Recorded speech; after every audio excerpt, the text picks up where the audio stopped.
Всем привет и добро пожаловать! Это подкаст Next Level Russian, подкаст для изучающих русский язык. Здесь нет скучных правил и грамматики языка, но есть различные истории, рассказанные на русском языке, с объяснениями некоторых необычных слов. Прежде чем мы начнем сегодняшний выпуск, я хотела бы обратиться к вам с одной просьбой. Дело в том, что я планирую выпуск о стереотипах о России и россиянах. Существует довольно много стереотипов. Но когда я пытаюсь найти информацию по этой теме, мне кажется, что вся информация в интернете про стереотипы о России и россиянах написана самими русскими. И мне кажется, что представления о стереотипах о России у иностранцев могут быть немножко другие. Например, существует такой стереотип, и русские его просто обожают, но я, честно говоря, терпеть не могу этот стереотип, то, что в России якобы медведи ходят по улицам. Это самый первый стереотип, о котором русские обожают говорить. Но скажите, правда ли иностранцы, когда их спрашивают, что они думают о России, думают о медведях на улице? Мне почему-то кажется, что нет, но, может быть, я не права. Поэтому, пожалуйста, пришлите мне сообщения, напишите мне в комментариях. Если вам интересно, я сделаю выпуск на эту тему и расскажу, правда или нет, те стереотипы о России и русских, которые существуют. Итак, сегодня мы поговорим о кинопремии «Оскар», которая прошла в это воскресенье. «Оскар» — это премия Американской киноакадемии, которая ежегодно проходит в Лос-Анджелесе, в кинотеатре Dolby в Голливуде. И обычно это происходит где-то в конце февраля. Но в этом году из-за пандемии коронавируса были введены некоторые изменения. Например, в этом году вместо кинотеатра сама церемония проходила на вокзале Union Station. И церемонию перенесли на почти что 2 месяца, то есть она проходила 25 апреля вместо запланированного 28 февраля. И, конечно, на ней присутствовало гораздо меньше народу. Было ограничение в 170 человек, в то время как кинотеатр вмещает 3000 человек. Ну и, конечно же, у них было очень строго с мерами безопасности. Только полностью вакцинированные люди могли посетить церемонию лично, их многократно тестировали, у них должны были быть отрицательные тесты на коронавирус, и они должны были носить маски все время, когда камера была выключена. То есть только на время съемок они могли снимать маски. Режиссером церемонии в этом году был Стивен Содерберг, и мне показалось забавным, как он сказал, что никакого получения премии по Зуму там с комфортом в халате и тапочках не будет, потому что он говорит, это все-таки чертов Оскар, а не вебинар. Поэтому никаких включений по Зуму не было, и кто смог прилететь, они прилетели, приехали на вручение премии, на объявление результатов, а кто не смог, тот смотрел по телевизору. Что касается самой церемонии награждения, ее рейтинги из года в год продолжают падать. Например, у этой 93-й церемонии рейтинг на сайте Rotten Tomatoes составляет всего 24%. И с каждым годом ее смотрят по телевизору или по интернету все меньше и меньше людей. Но в то же время эта премия все равно остается самой престижной и самой значимой в мире кинематографа. Я не помню, чтобы когда-нибудь я лично смотрела вручение премии в прямом эфире. Как правило, потому что она проходит поздно по лос-анджелесскому времени.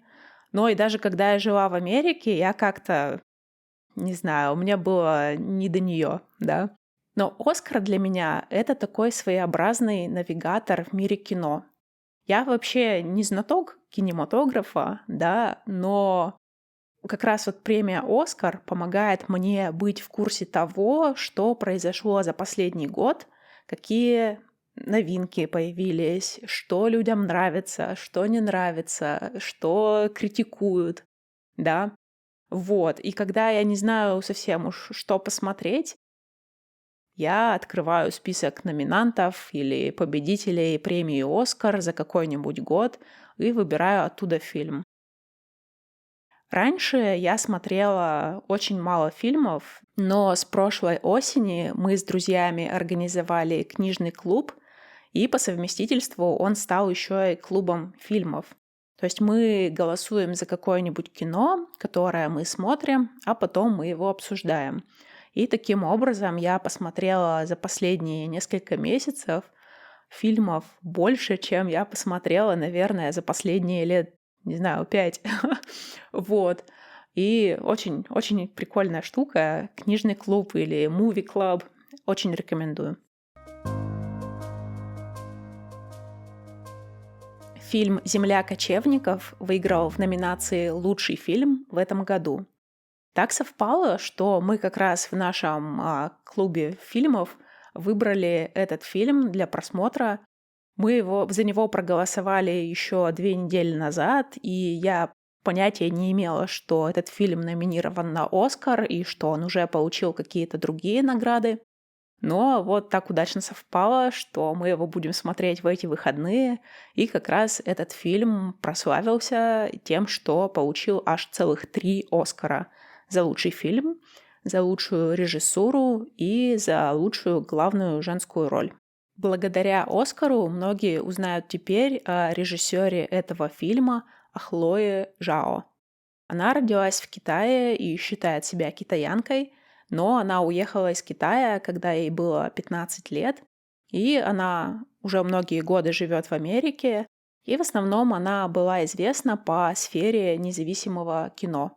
Она сняла всего 4 фильма, кажется, на настоящий момент, и, конечно, «Земля кочевников» придала ей сейчас просто огромную известность.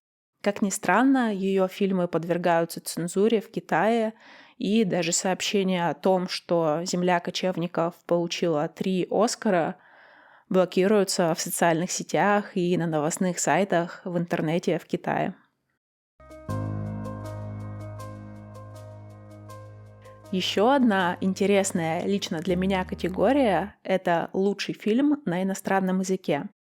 Американские фильмы, голливудские фильмы и так известны по всему миру. Их показывают везде. Даже я, когда росла, у нас постоянно их показывали по телевизору.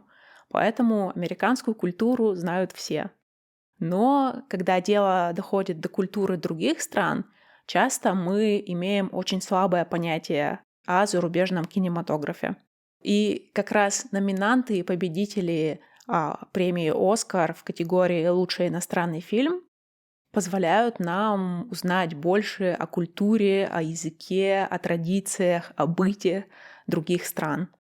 Я, наверное, сейчас буду звучать как заезженная пластинка, но я еще раз скажу, что я считаю, что как раз вот смотреть фильмы на языке оригинала — это очень классно. И, кстати, и полезно, потому что вот такие страны, как Дания, Голландия, Швеция — это маленькие страны, и, как правило, они не дублируют фильмы на свой родной язык, а они показывают их на языке оригинала с субтитрами на своем родном языке. И таким образом люди постоянно слушают и окружают себя английским языком, и поэтому в этих маленьких странах все прекрасно говорят на английском языке. В то время как в таких странах, как Россия или Франция, фильмы дублируют. Да? То есть фильмы выходят с озвучкой на русском или, соответственно, на французском языке.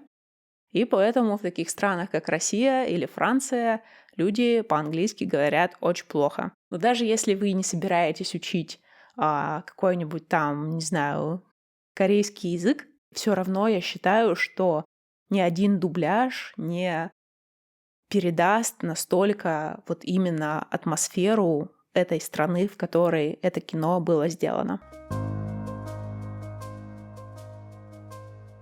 Чем примечательна категория «Лучший иностранный фильм»?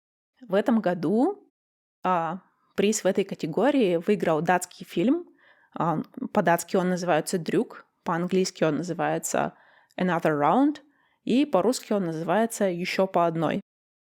Это фильм, который вышел в прошлом году, и, конечно же, в нем играет главный датский актер Мэтс Миккельсен, и этот фильм поднимает проблему алкоголизма.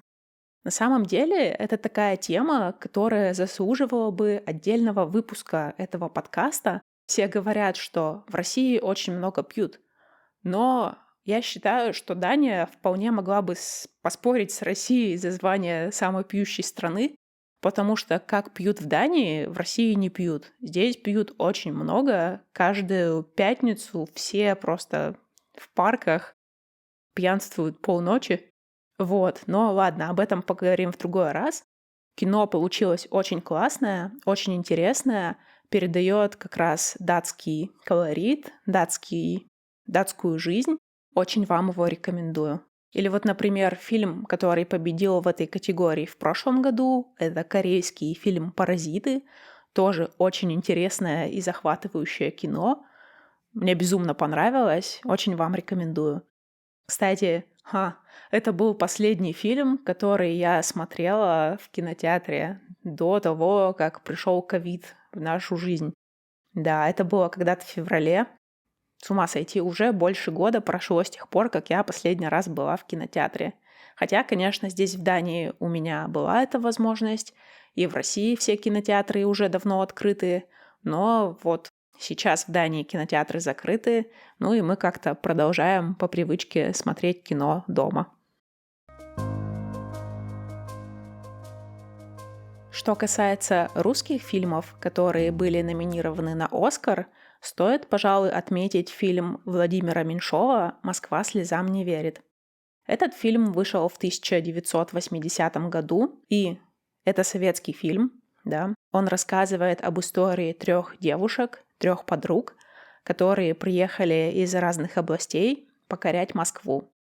Вообще в России есть такой феномен, да, такое явление, когда люди приезжают из разных регионов, из разных уголков страны в Москву.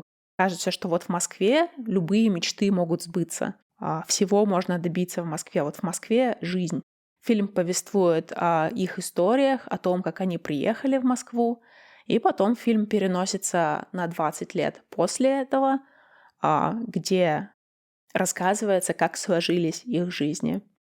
Вот, очень классный фильм, интересный, советский. Есть забавный факт, связанный с этим фильмом. Я его не проверяла, но это написано в Википедии, так что, скорее всего, правда.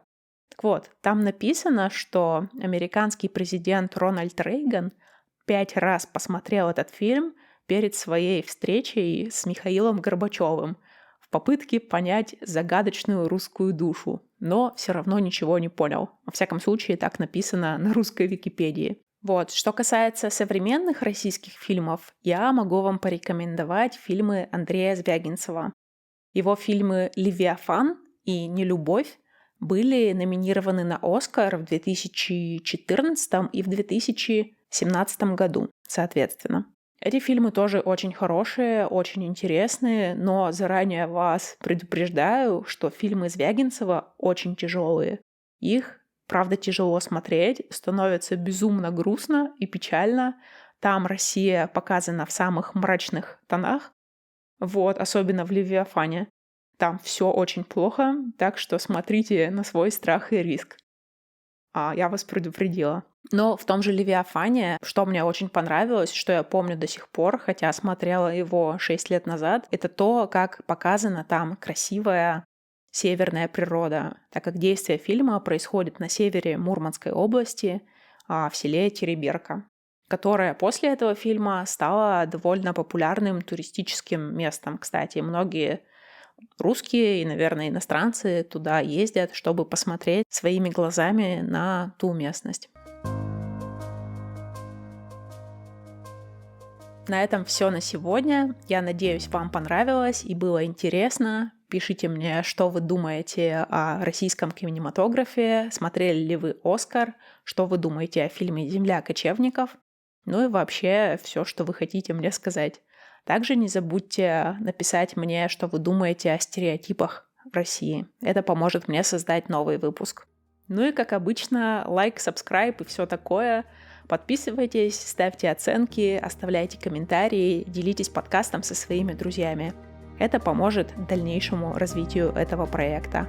Все, всем огромное спасибо. Увидимся в следующий раз. Пока-пока.